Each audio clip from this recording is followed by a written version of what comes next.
This is Inside Out. Alright, kale nkwaniza nate ku the Inside Out nga bulijjo ku mukutu gwaffe gwa SML News UG. Tuba n'amawulire nno mangi, genda ku website yaffe ku www.smlnews.ug osome ebifa mu ggwanga byokka. Ffe tusookerwako agakatandika, agakatuuka, agakagwawo, ebiri munda by'otategedde, by'otannamanya byonna.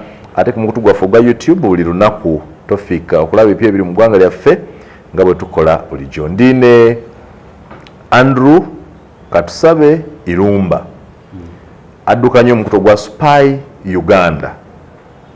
Ate era omwogezi era omukubiriza owa Pan-African Parliament ey'Abannafrika Kayingo. Namulaba jjozi ku TV n'enkofiira n'engamba habulawo no annange akkiriza mu omwoyo gwa Afrika Kayingo. Sanyusa okulaba. Webale ejja leero. Muliyo mutya. Ndabye ku simu yo ka travel advisory. Waliwo amawanga agalabudde bannansi baago nti tebajja e Uganda. Mu travel advisory yaffe nti be careful when you travel to these countries, and Uganda was listed. Eyo ndowooza America. Kati America yo ekola bwetyo. America bwe ina kyekwagaza muyanga nogamba nedda ngeyita mabega nga sponsoringa rebel ngeyita mabega go mu administration yo ngeteekawo embeera ya rebellion kubanga ekimanyi bobera mu mbeera eyo bobe balina kye bayita United UN mission peacekeepers mission America kati wamala kutabangula ate balina ba lobbyists bobe nyine bajja bayita mabega ne bakunoonya bagamba leka tutakewo peace talks fe tugenda sharinga fe tugenda kusasula aba delegates we bakusula kulya okwebaka travel allowance byonna byaffe beba wendula olutalo ate beba lukaka ate bakomawo ne befuula nti abagala nnyo emirembe bebagala n'okukola ki n'okutuuza abantu bebagala n'okubrokeringa peace Abamerika bwe batyo bakola kati basobola n'okugamba eyo mu Uganda temu traveling yo naye embasi yawe tebagigadde bw'oba toyagala mugenda Uganda the embassy is open. What is it doing? The inside out. Ate embasi kambalize kano embasi eyo buli muntu ayagala okufuna visa okugenda mu America tebakugaana when you apply sente baziteeka mu nsawo nibagaa tujja kukubira after 2 days or 3 weeks nibagamba sorry we are not giving you access to America. Nebakudiza sente ate bazikudiza vabbi visa fees tebakudiza application tebakudiza America is supposed when you apply for visa it's non-refundable. Bakugamba guno omwaka tugenda kukiza abantu 5 bokka kugenda mu America nimwe applying omutwalo gumu ena senza mwe bazitwala nga bagambye bagenda kukiza bimeka 5 kati gotomanya ani bina kyenda mu mwenda gwe muyanga obo applying olowooza yeggwe bwe riba olone 5 babafunye bebagala kukiriza this time naye bali mukugenda they are going ahead to receive money for their thousands person gabi well knowing they are not good wano mu Uganda singa gwobadde okikola ekyo muyanga olise kugulako omusango receiving money before pretense. Yes, oli mukufuna sente mu Irumba ngirumba togenda mu service okimanyi naye ku mawanga hakiri okay tojja kuleba police eyogera oba gwanga lyonna bafuna sente from January to December ku bantu bamanyi tebagenda kutwala ne musasula nebakugamba advisor temugenda mu Uganda gundi ofisi yabwe tegaddeyo kati nzabo sikyaba nyo respect. Anyway, being a Pan-Africanist, you cannot say be a Pan-Americanist, so you must be that one. Ngatoli Gulu. And what's your take as an analyst on the regional sittings? Ekisoka na lidobuza kyamundu nuwa abadde spokesperson wa Jema Trustoli Gulu. Egulu kati mu pate ya Jema yonna akizwayo kubira yali omu yekka Asumani Basalibwa yekka in the whole party of Jema omuntu the only person with permission to go to Gulu to participate in the parliament abadde Asumani atale katali mu ggwanga so nze siri yo kubanga siri member of parliament. You a journalist? Yes na ye ndowooza eggulu endi nayo reporter era bw'oba okebera ku Spy Uganda buli ebifa Gulu mbiwandiika. I have a reporter there. Tekinyetagisa nnyo okubeerayo nga nzi wali oli reporters bange. Ekyo kimu. Ekyokubiri nze sikyalowooza in this day and age nti kyetaaga okubeera eggulu okumanya ebifo eggulu in this day and age with this technology. Kyova olaba ne Parliament ngisekerera nnyo tugende eggulu tutegereeza byammwe kyokka Gulu basindikawo n'omubaka waabwe. Gulu basindika omubaka ate ekisesite erina divisions. Gulu yokka yinza okuba yina ababaka ng'otegeme n'omukyala wa district the woman member of Parliament akikirira Gulu yonna bayinza okuba balina ababaka abasoba mu banna around 5. Yes. Lwaki bazze Kampala mukulu muyanga? Lwaki bali babasindika eno? Lwaki abalonzi b'eggulu basindika ababaka bataano kujja Kampala ku Parliament? Lwaki? Because bonna nga bannaggulu tebayinza kujja Kampala ate tebayinza kusigala Gulu ebyabwe ne bitegerekeka. Center of power is here. That's why they are called representatives. Babesiga ne baba obuvunanyizibwa nti bajjewo ne babakola ki babakiikirire era bakyala ba members of Parliament. Kakati bamala kubesiga kati bagambye tugende tuwuliriza ababesiga bennyini byemwogera ono ku Parliament kino kasibe babatuma tugende ku ground. Si kye bagambye yontaputayo kitegeeza mukama wange bwe nkutumira mutabani wange nengamba genda ondabire muyango mungambire kino n'atuuka wano nomugamba irumba aliwa ali kuserena tugende fenna. Kitegeeza ono mukwenda gwensindise tomwesiga. Sente zatuusiza wano sizizo ndowooza ndoga katugende naawe. You are looking at the regional sitting as a vote of no confidence in these MPs.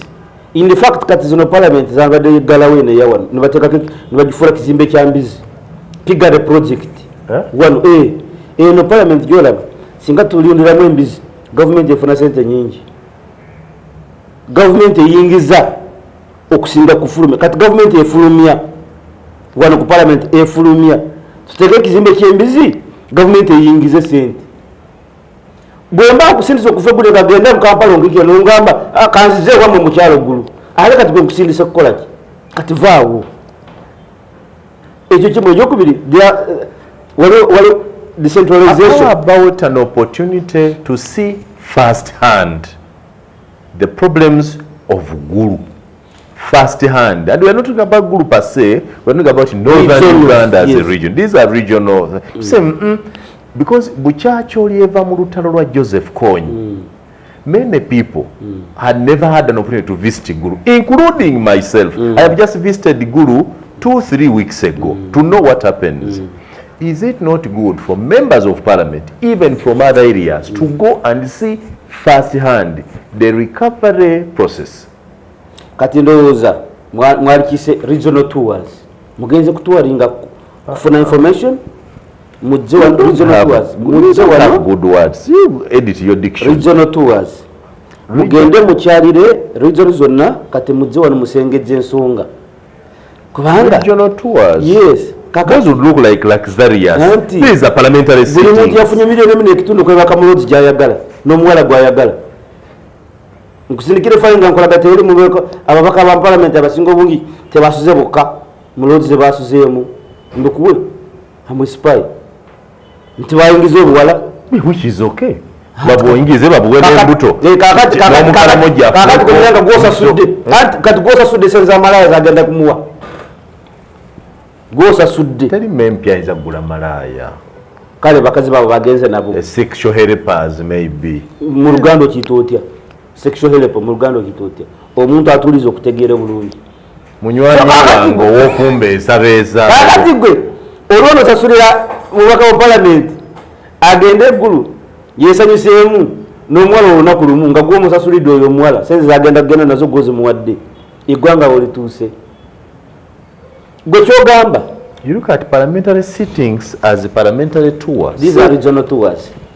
Kankubuuze mukulu. Okay, these are regional tours. These are regional tours. What do we lose? Nange kankubuuze bingi nkukugambye oludde sente zigenda we are also losing time mwali badde no mutese byamakulu mulyeri kanko buuze batanse jo kutuula I was watching mbulire ekintu kimwe kyamagezi kyebayogedde jjo gundi Dr. Omona yanemize ebintu 36 ebiba bikolerwa Northern Uganda okukyuka 36 demands that they think can transform Northern Uganda, one of them being complete all unfinished road projects, that is restore. You have mentioned one Omona wabadde abakabameka bayogedde ata Omona is the Minister of State for Northern Uganda. Nange kyenkugambye nti oyogedde omu nkubuuziza generally bwetukola general analysis bintu ki ebyesimba nnyo ebyamakulu ennyo bye bayogedde eri nga wona babadde tebalina capacity ebirowoozaako nti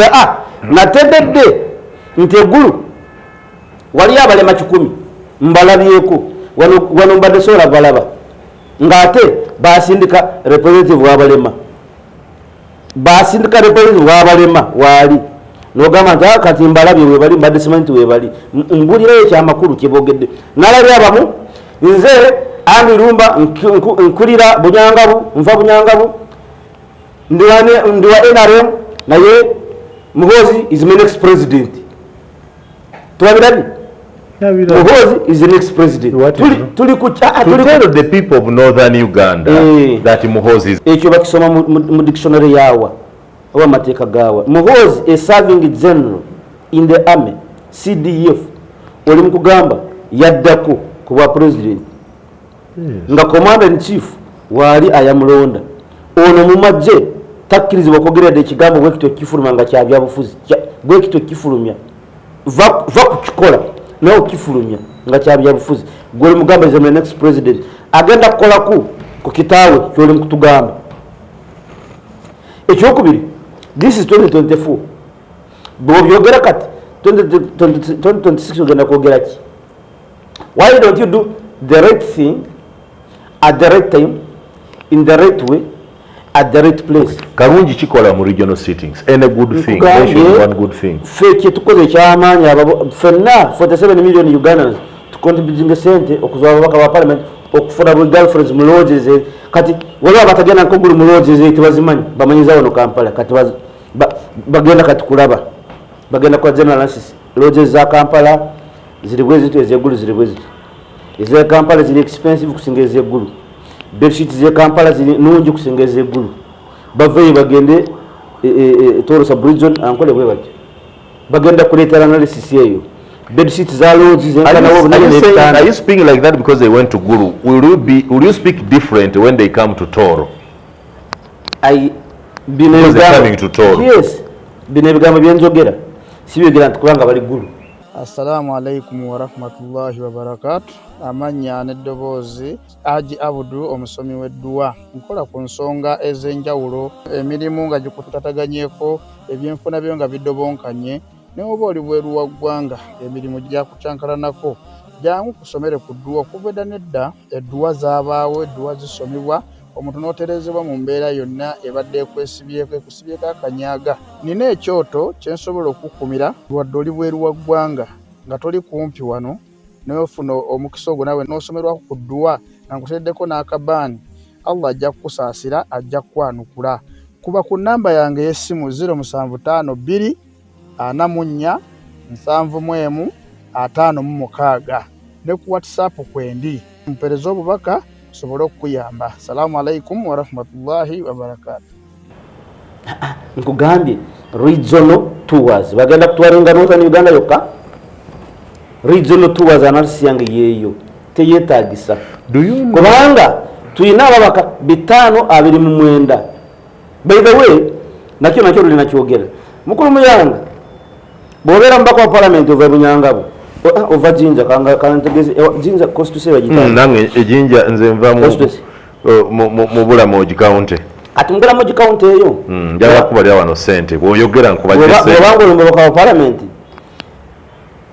ng'osomye otegeera mukulu muyanga kyogamba tomanyi ebintu ebisobola okuluma abalema tobimanyi mbimanyi kati omulema naye takisa kujja akikirire abalema bane nti muyanga ye mulamu tategeera bituluma katusindiko waffe muyanga ku myaka gyolina egyo ngaombaka wa parliament tomanyi butya omuntu omukulu bwasobola okukwatibwa n'ebyetaagisa byeyetaaga mbimanyi kati wetaaga kusindika omubaka wa parliament nga myaka 8 akikirira abakadde banne kati basi tomusindikayo ne bebi kubanga nabo balina rate musindikayo ne bebi emyaka 5 naye akikirira babebi banne ayogera ku byanapi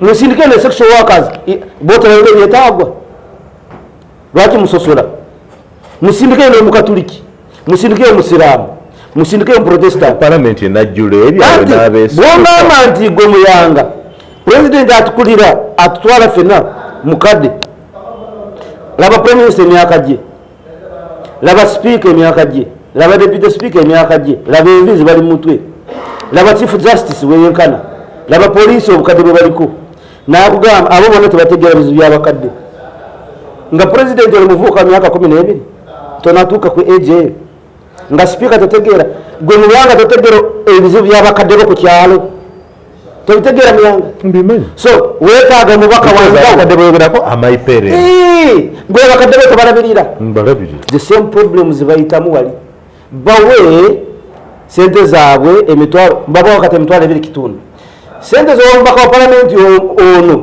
oba bali bameka regionally sente zonna zobawa abo okuja ne beebaka zigabanyemu ezibawo bali abakadde omanye ekiruma taatawo muyanga ebetolaba taatawo kati oliwa ekimulumu okimanyi nekiyetaaga okimanyi ne maamawo era bwoba ofunye omusaala osindika busindi sente kubanga muli omunye ekikola ki toweetaaga kumala kumubuuza kakati bino byona byaki byakuwuddisa kati muba mugamba nti mwagala inclusivity n'ababebe nabo bantu in fact abo future yabo ate erimu important andi bano bakadde musindike ebebe emyaka 5 musindike ne malaya naye nebyetaaga bwebyetaaga bya malaya toli malaya gwobemanyi kati bamusindikeyo nti omubaka wa parliament oli musajja naye totegera bizibu byabakazi ng'atoolera n'omukyala ewuwo omukyala we takusaba sente za pads tolina abaana abawala tomanyi ebizibu bayitamu tokimanyi buli mwezi beetaaga pads nabo tomanyi nti balwala ng'omusajja bwalwala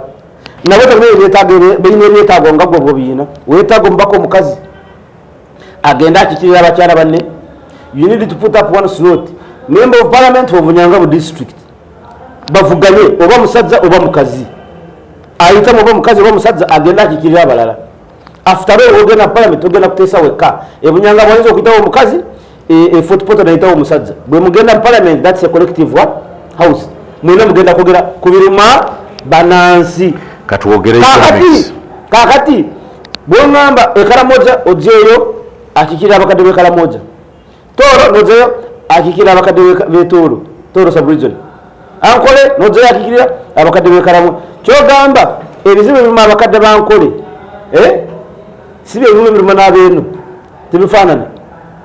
So what are you talking about? 500. Can we look at the economics now? Ogambye buli mbaka wa parliament bamuwadde akakadde kamu n'ekitundu ate nze tumanyiko manyi bayaye bw'ozigattamu 529 MPs ziba miliyoni 793 n'ekitundu. Is it not good nti in one night or in 3 days Gulu has received $1 billion shillings? Does it not boost the economy? Is it a bad thing? In one night the people of Gulu nga batunda emmere ne lodges ne transport ne binaagulibwa 793.5 million has been spent there. Mama uja ejinja jali bwe banajja ejinja ebusoga mama aina lodge mu bagenda kusula. Mama wange taina lodge mama aina hoteli enene no taina. Mama aina radio nene gye bagenda kugerera ebyabwe. Mama aine enyama kila agenda kusupplyinga kilo ngabi 15 lunaku afuna sente. Tatema nyama. Service providers abagenze Gulu kusupplyinga be bamwe abafuna contracts kuvira ddala ku national parliament. Enyama bagenda nayo. Lodge zoyogerako supplier wenyanya wano ku parliament yawano ye supplier wenyanya e Gulu. Lodge joyogerako nti bagenda kulekayo sente nanyini lodge ye politician ali wano mu parliament era nokulobinga yalobingira wano muje musule wange olidde sebo byonna bisigadde mubbo agenda kufunako yekka atafunangako yono malaya gwe bagenda kusola naye gwe nkugambye oyo yekka gwe tuba tukubira mu ngalo kuba mu ngalo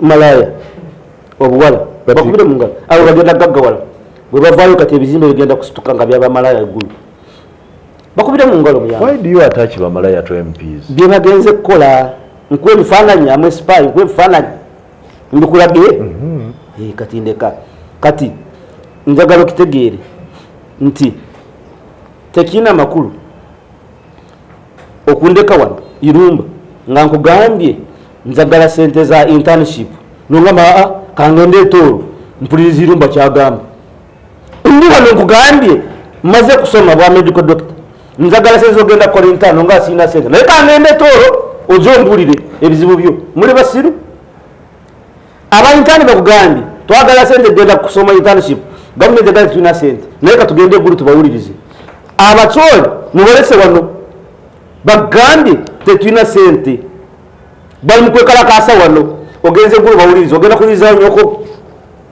kati ogenze kuwuliriza Museveni mugezi nga bagende Gulu ng'ababuuza ani abadde akwerera kuviira ddala ku nasale baby class paka ku university nti muzadde wange yaba akwerera naye ku internship naye akugamba ebyo nga parliament egenda Gulu okuliriza ebizibu by'abano abaana ye Museveni akugambye bwati ali wano mu Kampala na Kasero ekitegeeza bwogende Gulu kati Gulu bagenda gyogerayo ensonga bagenda gizibikira bagala bawulire buli obuzibu buli nalabye bateekayo obuzibu waliwo omwana semenya naiba mulirwana yamwocha ebyo bakulimenti bakola oyo omwana yetaga sente mekomujanjaba kikujisa wano ezo milioni zosomye oyo mwana agenda kutwala ko meka irumba ekyokubiri irumba muleke ekyokubiri bobono ku parliament Museveni omulaba abeera na Kasero oba Ntebe every morning by 10 abayina eggwanga lyonna security lizibu litambula abeera ku buli kyalo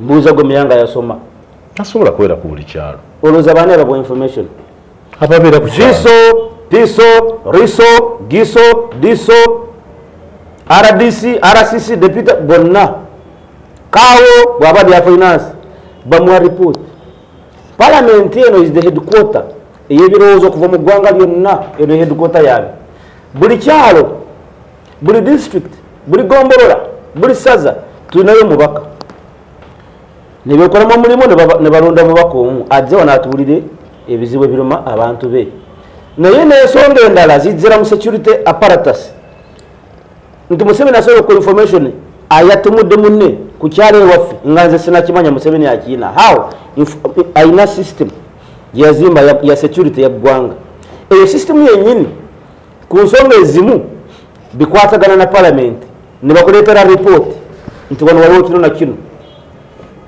nimukyogerako tosobola kunimba nti tomanyi bifa ku kyalo kyonna mu Uganda muno nga tewali kyalo ekitaliko mukulembeze so okugamba nti kangende mbawulirize oba otegeeza enderekere nti abo betwasindika bajja wano bakubulire bo bakiboggwe tebamanyi kwogera tebamanyi luzungu bakutya parliament erimu abantu 15 jo gwe mbadde nga bayogera nnyo dakiika emu n'ekitundu okumanya tebawa bannabo kitiibwa akusana nako ngaokyayogera honorable speaker nga bakusazeeko mukati oyogera wekka wano at least ompa mukisa nemalayo bali tebabawo mukisa weyogeze wekka mubaka wa parliament oyo nti olina ensonga gyosobola okwogera yesimba mu dakiika emu. President Yoweri Kaguta Museveni is in Gulu and will be addressing this parliament sitting today. Do you think he is not wise enough? He would have refused to go there, but he's there. Doesn't that add value? Last week when I learned nakugamba waliwo kyebeta politics ne politics. What? Politics ne politics. Uganda, politics, you're supposed to lead your people from worse to good. In Uganda and Africa at large, what they're practicing is politics. Politics. Ogwo mutwe gwo gokola bamulungi bwe gutyo kifuka kisawe ky'abasambe ky'abazanyi ba byabufuzi. Kyola wa police omwita kazannyo omutwe gwe kino kye kisaawe ekyo kalungi kisaawe kya mupiira Museveni bwalaba kana akatwe alabira ddala Namboole oba Old Trafford eno kati Old Trafford ya Museveni eno eyo Old Trafford byayagala byakuteekamu wano naawe nokkiriza Museveni nga tanagenda Gulu ebizibu bya Gulu byonna abiina wano so ebintu byokulimba ensi nze kyolana mu politics omwe namuvaamu sibisobola kubanze simanyi byakulimba mukulu muyanga kambeere mu Pan-Africanism yange sobola byakulimba nti okutegeera nti muyanga alina ekizibu male kugenda ewuwe nga muyanga ndi naye wano tasobola kumbulira wano ekizibu ki oba yasindisa omukwenda ensimu teziriiwo ate zino structures za leadership mu government zona waliyo nekiyita central government eyo buli gye bagenza ogiraba waliyo parliament waayo central government decentralization wadde okimanyi ekyo omanyi decentralization nti ku district eyo naye waliyo parliament abakiika ku parliament ya district eyo bava ku miruka gyonna ebitundu byonna bya district eyo ne bajja ne boogera ensonga zaabwe zibaluma ne baziteeka ku district from the district they're supposed to move now to the national parliament kuba tosobola gamba nti temukwatagana parliament kati wano ku KCCA tolabawo speaker wano ku KCCA wano bigere bisatu mu parliament waliwo speaker wa district eno Kampala olowooza omulimu gwe ki kuwuliriza ebizibu by'abantu n'amala kubiwuliriza n'abisengejja n'abisindika mu balina bikolako that's why we have decentralization nti eri kudiri naye waliwo parliament singa eri wano kati mwongamba nti kati eyeeya wano ogitutte eri kati eyeeri tugitwalewa eyeeri tugitwalewa sebo tugitwalewa kyalikoze amakulu kankubulire kati kyalikoze amakulu singa bino ebibaka bya parliament bino ebikiikira wano byo byasigaddwa mu Kampala kati speaker n'agenda n'ateeka parliament eri eggulu ng'ayagala kuliza abantu babulizo bamuyanga anti bulizo muboogerera kati kambawuliriza bo benyini bagamba ki kyalikoze amakulu naye era ebirugulu ebyogera ate ebyo benyini byogerera wano byeboogera bye bimu nze ambirumba ng'obunyangabu ndiwayonabu naye Muhozi is my next president so what kati eyo ensonga yesimba nnyo ekututte Gulu kyogerere wano Kampala eyo ensonga yesimba nnyo ekututte Gulu tosobola kukyogera nti Muhozi is my next president tosobola kukyogera wano Kampala kati gwe kyakunyiga nti Muhozi is my next president tekyanumye newunya obwongo kikuyingire I want you to believe that Muhozi is the next president. Let me tell Look you at something. me. I want you to swallow it. Muhozi is the next president. In fact, President Adake Uganda njagala abere more dictator abere dictator kusinga Museveni emirundi 10. Museveni is not a dictator. Nagayo nabazanya politics. Dictator Kagame mulaba wa Rwanda. Njagala dictator what? I can't confirm he's a dictator. How do I confirm that an elected person is a dictator? He was elected. You have 99% votes. Yes, 99%. Abantu bamulo. So how do I call politics? Politics.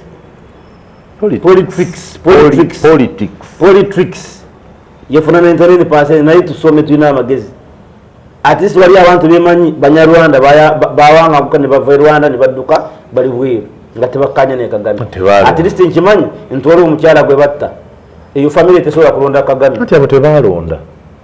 Abalonda bokeyo bali bagala Kagame. Okay, ekyo kakitike. Naye point yange gye mbaddeko nti nzagala nnyo dictator president addako aleme kulimba nti I'm a democrat when you are a dictator. Nzagala obere clear you are a dictator. Kamale point yange ngizimbe. Nga Kagame bw'omulaba. Kagame ali kuzimba mutabani we. Buli omu akimanyi. Naye mutabani we agenda kutandikira awalungi ennyo. Nti Rwanda Kagame agizimbye Bungereza Charles kati siye kulembeza Bungereza mama we yakulembera emyaka emeka wawulira yako rutaro tia gas nti batsusa kati oli afudde abo se ba dictator Queen wa Bungereza yale emyaka emeka Bungereza osidi balonda di abo Bungereza si dictatorship naye febani batuguma bagamba omukulembeza wa Afrika banarwawo ne mutalonda emyaka 5 oya dictator ewambe Bungereza aliki balonda de UAE United Arab Emirates baronga the president wali ulide. Do you want to buy land or construct a house? Worry no more. Boss Land Estates is here to serve you. We offer services in selling land on different roads that link you to Kampala City, land surveying, land title processing, letters of administration processing, general construction works, and property management. We allow payments in installments. Our plots of land are prime and are near main tarmac roads. Prices are affordable. Inspection is free. For more packages, call 0777 490 785. WhatsApp 0704 699 388 or visit our offices at Ham Towers, Level 4, Suite number HT54, opposite Makerere University, Main Gate. Boss Land Estates, we guide you home. Kagame wakunganya omusolo mutono aguteeka mu bantu infrastructure. Omunansi kyayagala mukulu muyanga kugenda kukubona asange kubo lirungi tasanga ukasasiro wagenzeko downtown URA esoroza taxes zo munansi businessman yalemerwa okusasula office ku kizimbe nezimba mukubo wakati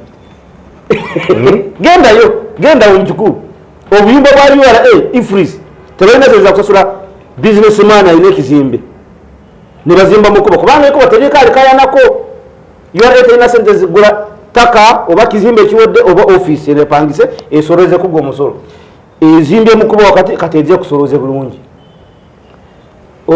obuli yake bwakika kyawa gulu nti go ate go gamba bano bakubba babbe misoro bani ababba gwe nange so eri kagama azimbye gwangalye nga tayagala muntu amuvuga amutawanya mu kuzimba mu infrastructure tewali gwangalye alikuza ku myaka 5 ntevu 5 years tulonde mbana akatanga kuzimba airport yetebe enjo ne munzao no etebe tujenda bakatuzimbe hoima eyo kati eri si gwanga amawanga gona gakora koranye nagatuleseyo getwali tusinga lukati gatulekawo basose ne banyeze ebyo bufuzi dictatorship yekola muyanga nzagalo okwate wano president Bwagugga lwaki kwata wano tobubuza president agati kwate wano oyo lead era bogena bola amawanga gona gakoranye bwera tyo bakola botakwata bakumenya ora boda bano ababoda ne ba taxi kubisera bya mini tewali wa taxi ali avuga wanuwe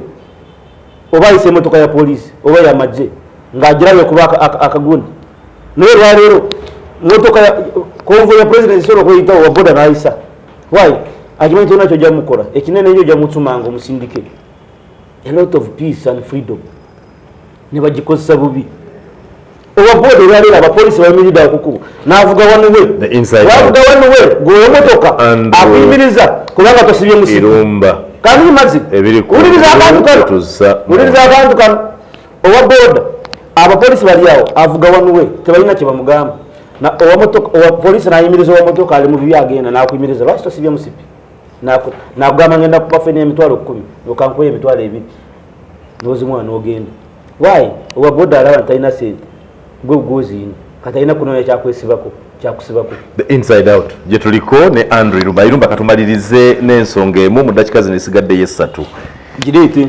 formation y'ekibiina ekipya ekigenda okuva mu FDC the People's Front for Freedom nayagadde nnyo akantu kaabwe freedom for all for freedom actually na kigereganyiza na EFF Economic Freedom Fighters of South Africa malema aho bo banafuyiza badesimanyi kyambalema kyatuula yatulaganga kyamaanyi nnyo bagenda okuva mu lulunga nayo muwenda naye omuntu wagamba ofaanana irumba tobeere irumba ngambye ngereganyiza tege PFF naliwo nasuki nenkugamba problem yero mu Uganda si political parties you're going to create another political obadde okayana nti FDC President Museveni agikoze eki agijunguludde UPC na agijungulula DP na agijungulula nejema yiye tandise asumani mulaba alwana ne munne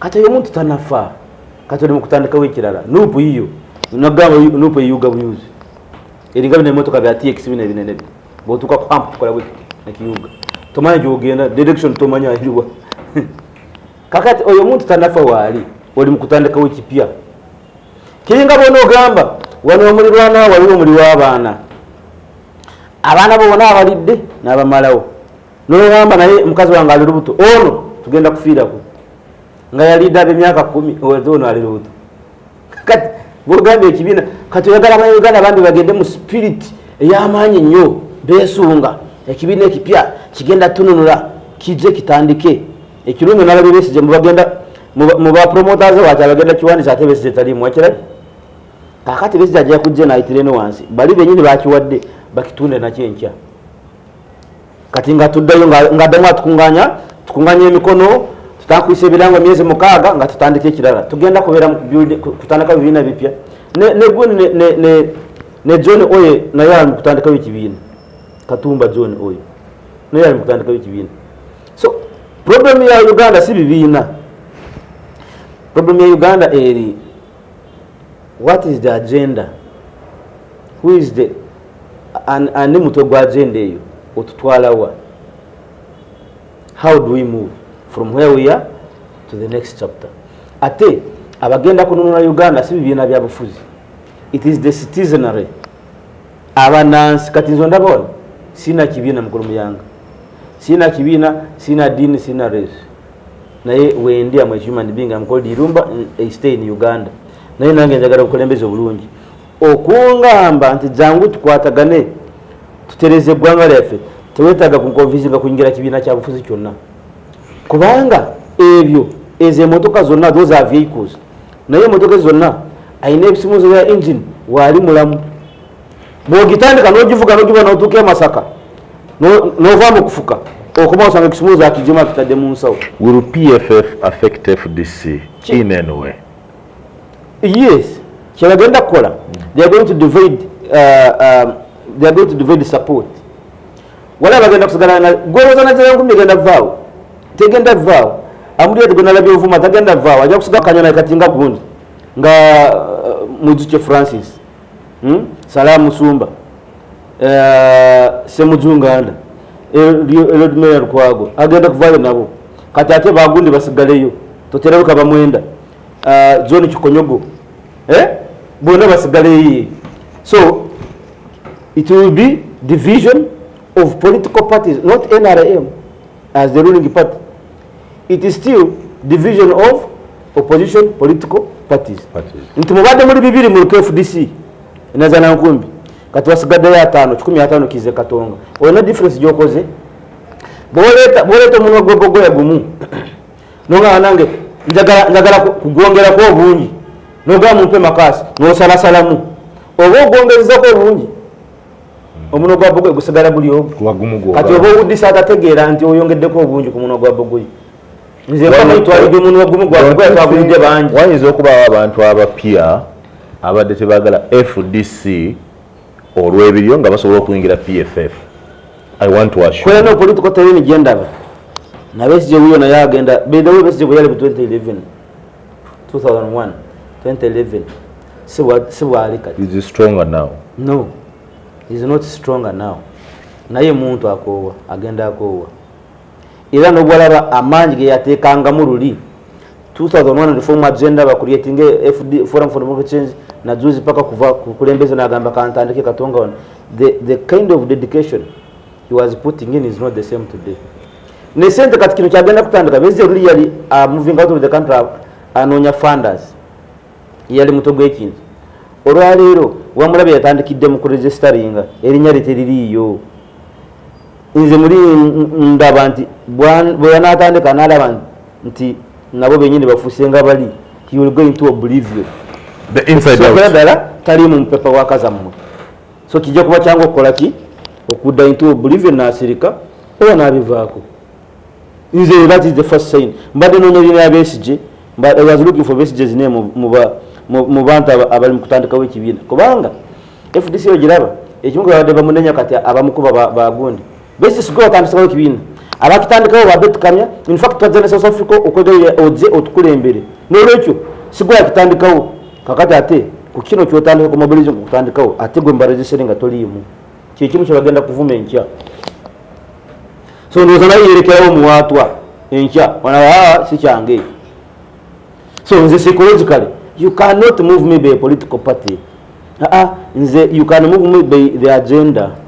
Agenda eye national nti otutwalawa ekyo kituba tugendako.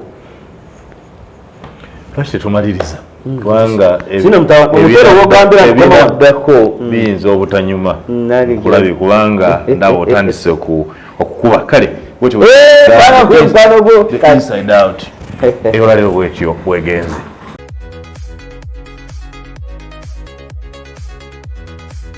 This is Inside Out.